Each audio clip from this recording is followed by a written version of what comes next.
Bismillahirrahmanirrahim. Assalamualaikum warahmatullahi wabarakatuh. Alhamdulillahirabbil alamin wassalatu wassalamu ala asyrafil anbiya'i wal mursalin sayyidina wa maulana Muhammadin wa ala alihi wa sahbihi wa man tabi'ahu ila yaumiddin.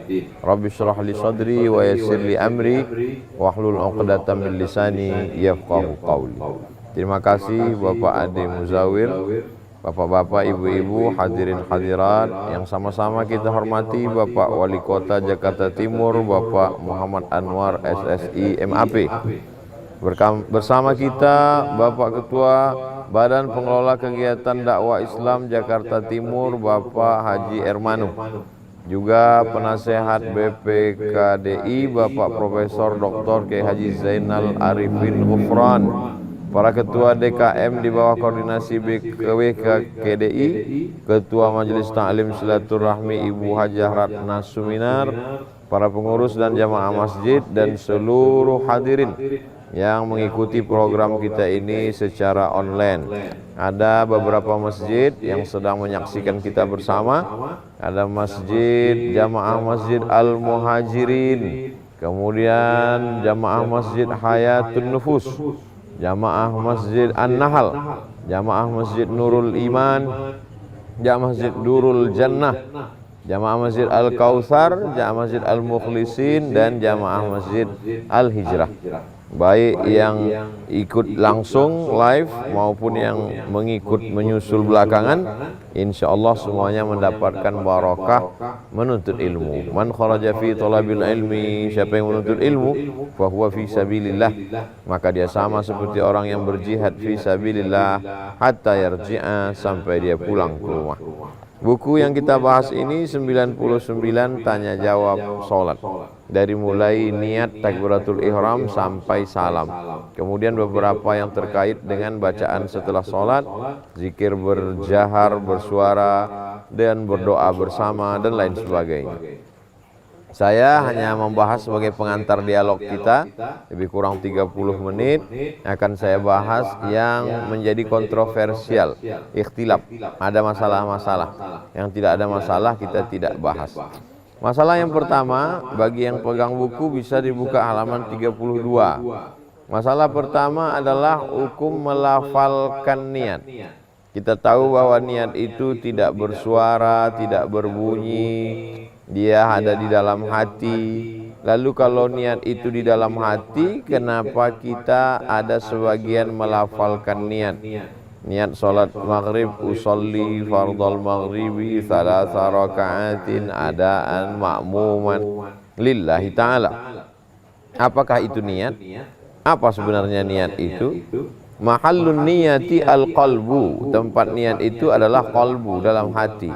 Kalau dalam hati maka dia tidak ada suara, tidak berbunyi. Jadi tentang masalah niat ini ada 3 mazhab ulama. Untuk detailnya teks Arabnya ada di dalam buku ini di halaman 32. Ya, bagi yang tidak bisa baca teks Arab, ada terjemahnya pakai bahasa Indonesia. Ada beberapa jamaah yang komplain melihat buku ini. Kenapa ada teks Arabnya, kenapa tidak dikasih baris? Lalu saya jawab, yang tidak diberi baris Arab gundul itu khusus untuk anak-anak pesantren, adik-adik saya yang sedang berada di pondok pesantren. Dia pulang kampung, dia lihat buku bapaknya, dia baca, oh ini ada teks Arabnya. Bagi yang tidak menguasai bahasa Arab, tidak bisa baca Arab gundul, baca terjemahnya saja. Dengan mengetahui terjemah, ini kita sekaligus melatih anak-anak kita supaya mereka bisa memahami, membaca, setelah paham mengalih bahasakan ke bahasa Indonesia. Terkait tentang masalah niat ada 3 mazhab. Mazhab yang pertama berpendapat bahwa niat itu di dalam takbiratul ihram. Jadi dari mulai A sampai Ra, akbar. Salatnya salat maghrib 3 rakaat jadi makmum. Salatnya salat maghrib ada tunai saat ini, bukan mengganti yang kemarin, bukan salat ulangan. Lalu kemudian jumlahnya 3 rakaat, menjadi makmum atau menjadi imam. Nah, substansi niat ini yang disebut dengan qasad, ta'arad, ta'yin, menetapkan solatnya apa, subuh, zuhur, asar, maghrib, isya, berapa rakaat, apakah 2 rakaat, 3 rakaat, 4 rakaat, 1 rakaat, menjadi imam atau menjadi makmum, maka substansi niat ini ada di dalam takbiratul ihram. Dalam mazhab Syafi'i, dalam takbiratul ihram itulah niat Allahu Akbar.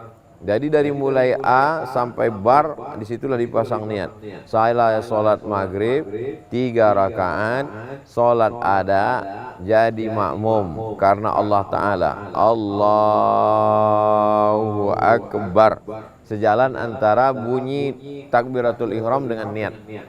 Sedangkan mazhab Hanafi, Maliki dan Hambali, 3 mazhab, Hanafi, Maliki dan Hambali, niat itu sebelum takbiratul ihram. Jadi sebelum takbiratul ihram dia diam berniat, lalu kemudian setelah berniat baru dia angkat takbiratul ihram. Allahu Akbar. Saya mengamalkan pendapat yang pertama, bahwa berniat itu di dalam takbiratul ihram. Tapi kadang tidak sinkron antara apa yang ada di hati saya dengan yang dilafalkan mulut saya. Maka dalam hal itu saya biasanya menguatkan hati. Menguat hati dengan mengatakan usolli fardal maghribi 3 raka'atin adaan imaman atau makmuman lillahi ta'ala. Allahu Akbar. Jadi yang sebelum takbiratul ihram itu bukan niat. Melafalkan niat itu bukan niat. Itu untuk menjaga hati supaya jangan sampai was-was. Yang niat itu adalah yang dalam takbiratul ihram itu. Allahu Akbar. Itulah niat. Innamal a'malu binniyat. Segala amal dinilai dengan niat. Wa innamal likulli imri'in ma nawa. Orang hanya mendapatkan sesuai dengan niatnya. Niat haji di mana? Niat haji di miqat. Kalau kebetulan dari Madinah, di Bir Ali. Kalau kebetulan dari Indonesia, maka dia berniat di Bukit Yalamlam. Kalau kebetulan dari Mesir, dia berniat di Juhfah, di Rawih. Nah, ini semua adalah tempat berniat. Kalau niatnya puasa fardu sebelum azan subuh, sebelum terbit fajar shadiq, nama itu shawma ghadin an adai fardi syahri Ramadan hadis sanati lillahi ta'ala. Nah, ini tentang letak niat. Letak niat dalam solat ada 2. Pertama, dalam takbiratul ihram. Yang kedua, sebelum takbiratul ihram. Saya mengamalkan yang dalam takbiratul ihram. Tapi saya tidak menyalahkan kawan sahabat saya yang berniat sebelum takbiratul ihram.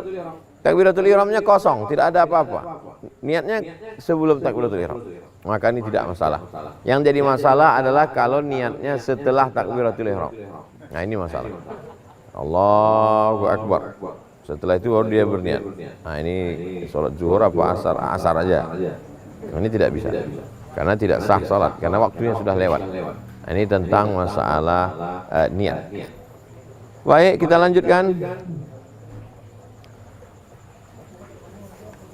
Melafazkan niat sudah, waktu berniat sudah.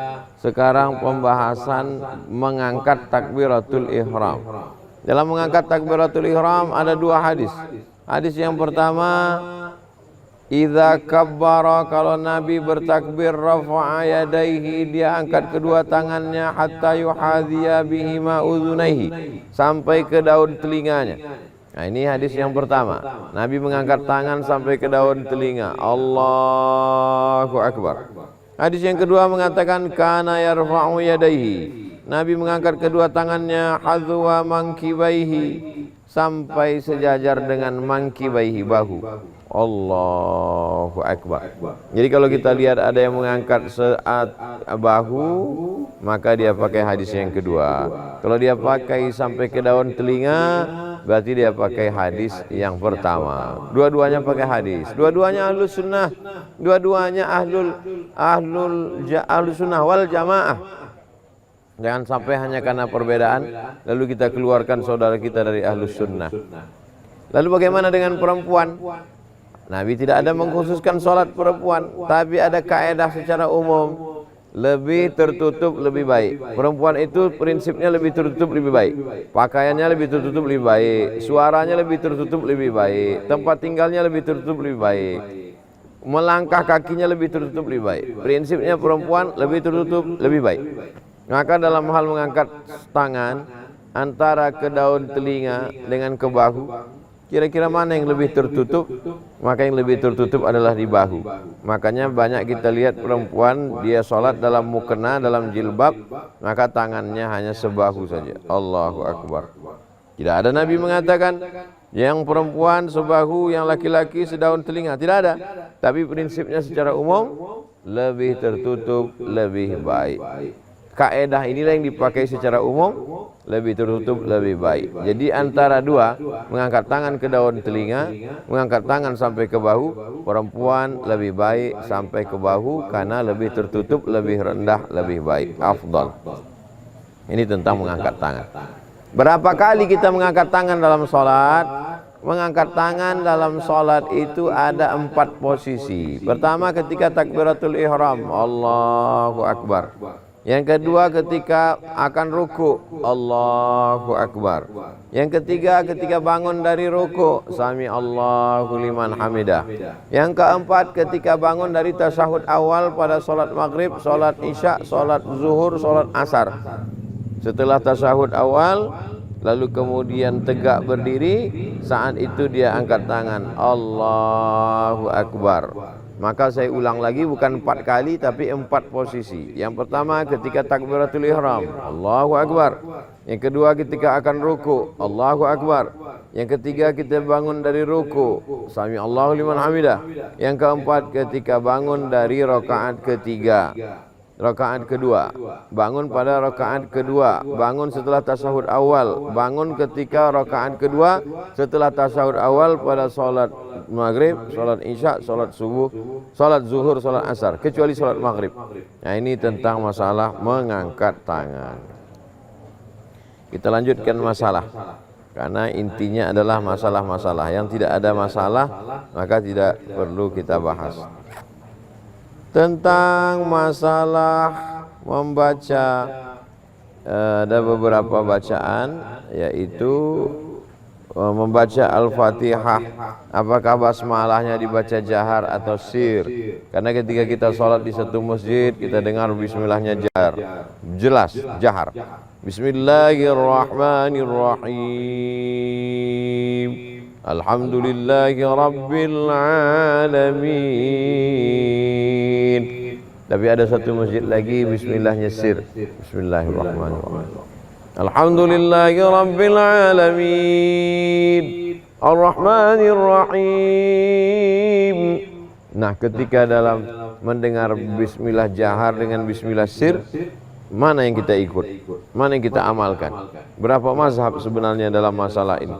Maka dijelaskan di sini bahwa membaca basmalah pada awal Al-Fatihah ada 3 mazhab. Mazhab yang pertama mazhab Syafi'i, bismillah jahar. Bismillahirrahmanirrahim.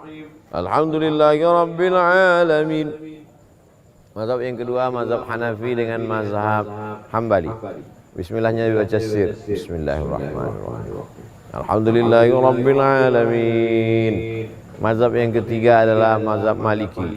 Mazhab Maliki tidak baca basmalah sama sekali, karena basmalah itu menurut mereka bukan bagian dari Al-Fatihah.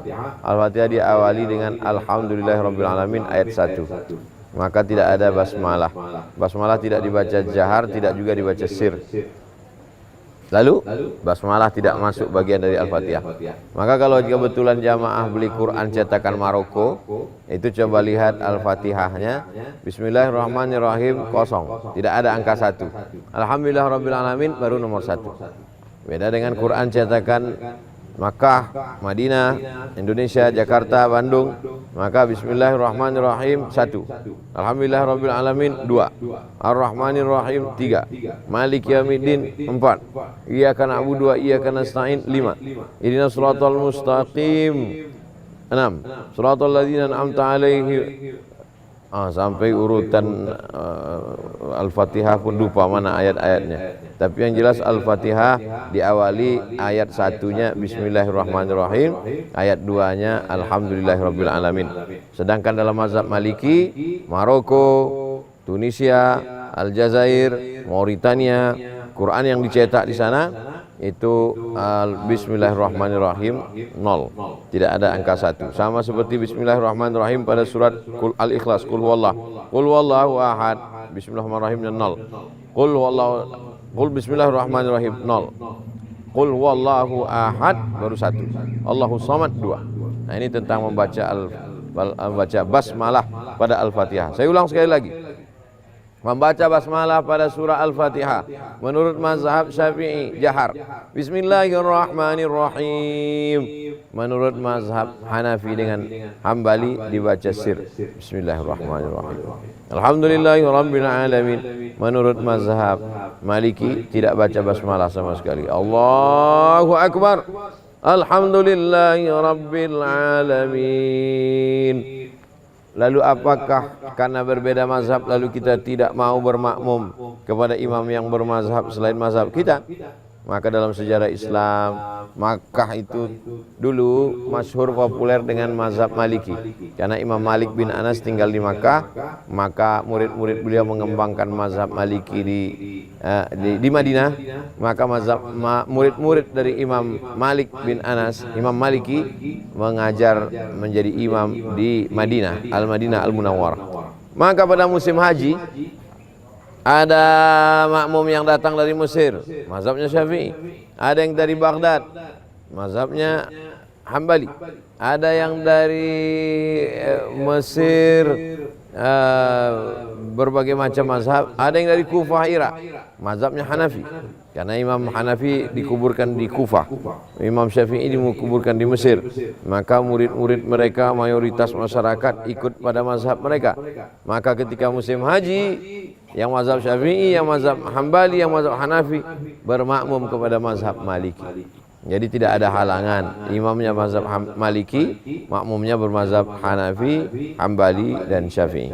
Nah, ini semua pelajaran tentang bagaimana sholat berjamaah dengan imam yang berbeda mazhab dengan makmum, selama tidak melanggar aturan sholat, membatalkan wudhu dan lain sebagainya. Kita lanjutkan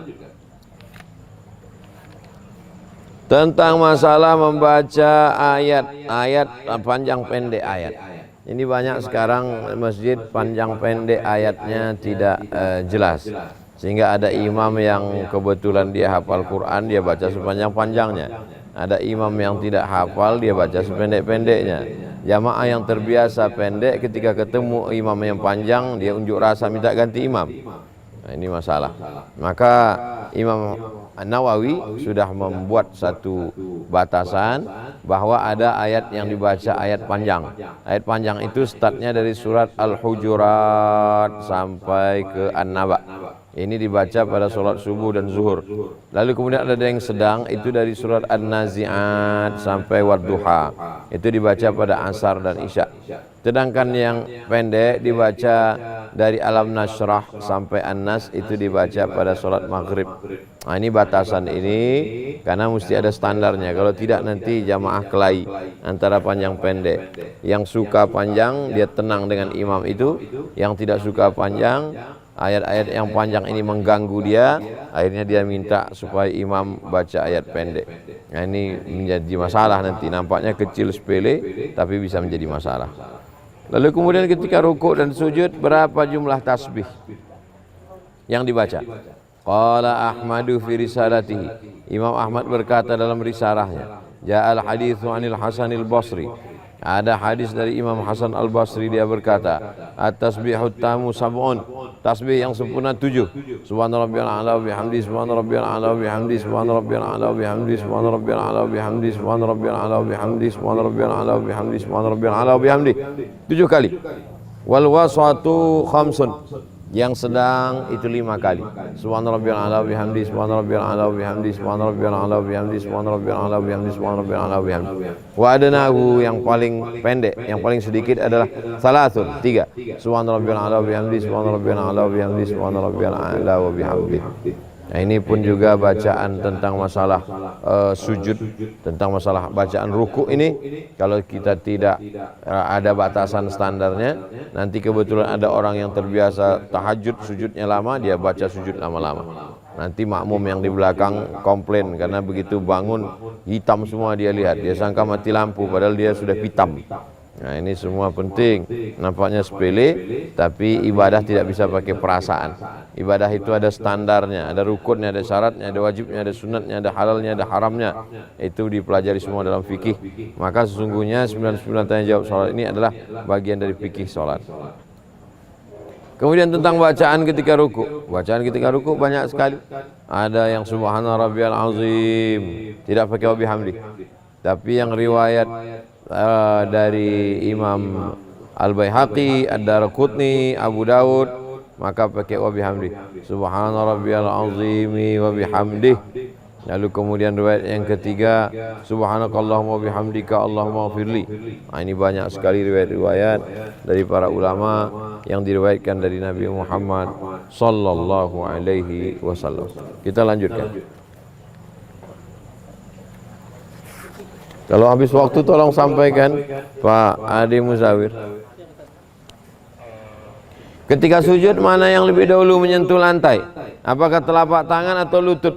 Maka di sini ada dua hadis. Hadis yang pertama mengatakan idza sajada ahadukum, kalau kamu sujud, fala yabruku kama yabrukul ba'ir. Janganlah kamu turun seperti turunnya unta. Wal yadha' yadayhi qabla rukbatayhi.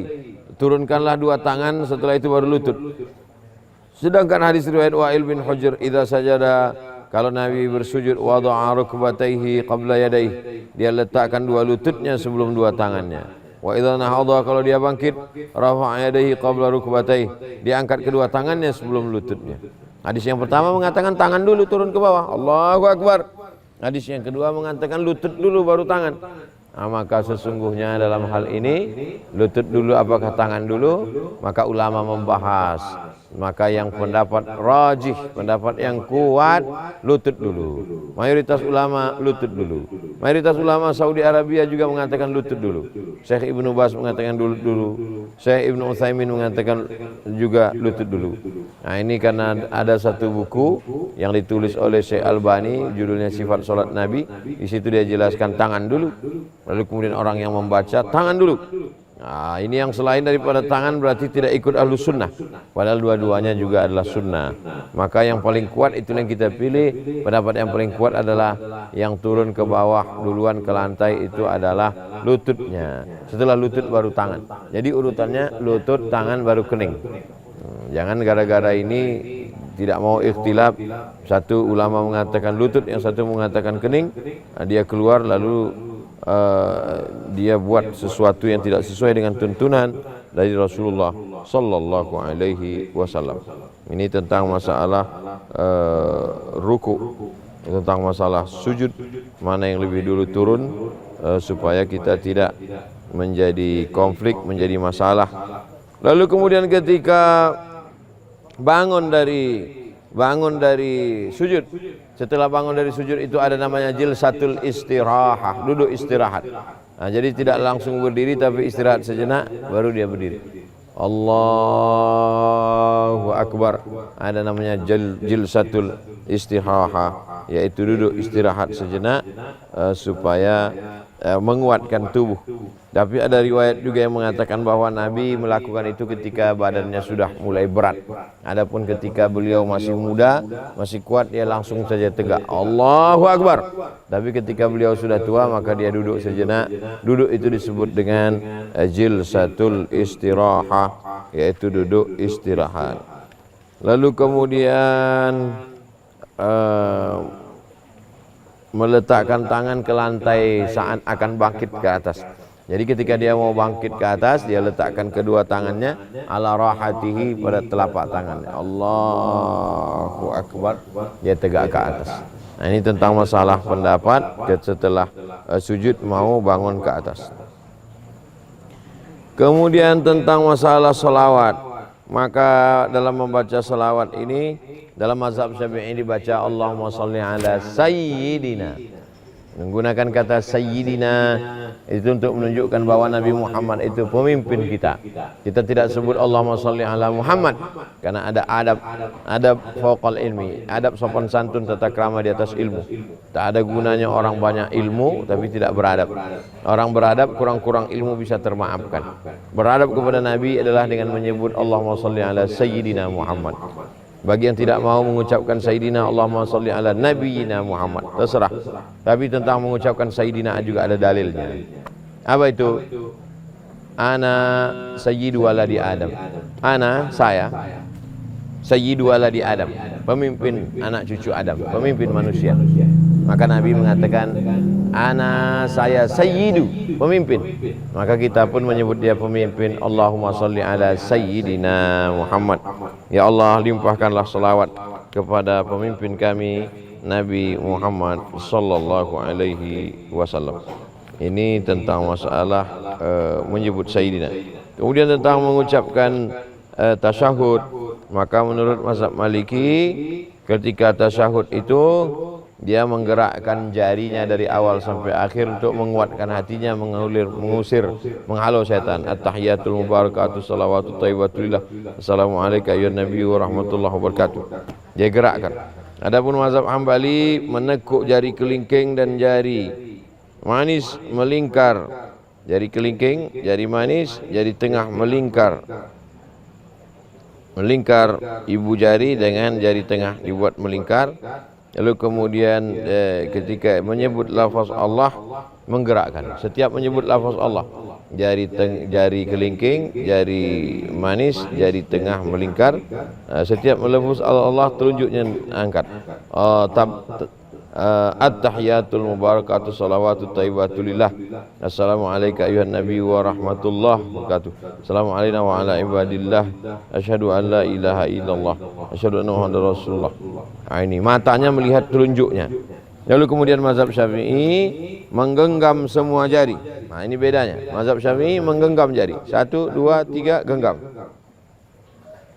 Lalu kemudian telunjuknya menunjuk dengan telunjuk pada lafaz illallah. At-tahiyatul mubarakatuh salawatu thayyibatulillah. Assalamualaikum ayuhan nabi wa rahmatullahi wabarakatuh. Assalamualaikum wa ala ibadillah sholihin. Asyhadu an la ilaha illallah. Jadi pada mazhab Syafi'i telunjuk diangkat hanya pada lafaz illallah dan tidak turun lagi sampai salam. Nah, ini tentang masalah tasyahud. Ya? Baik. Lalu kemudian doa sebelum salam.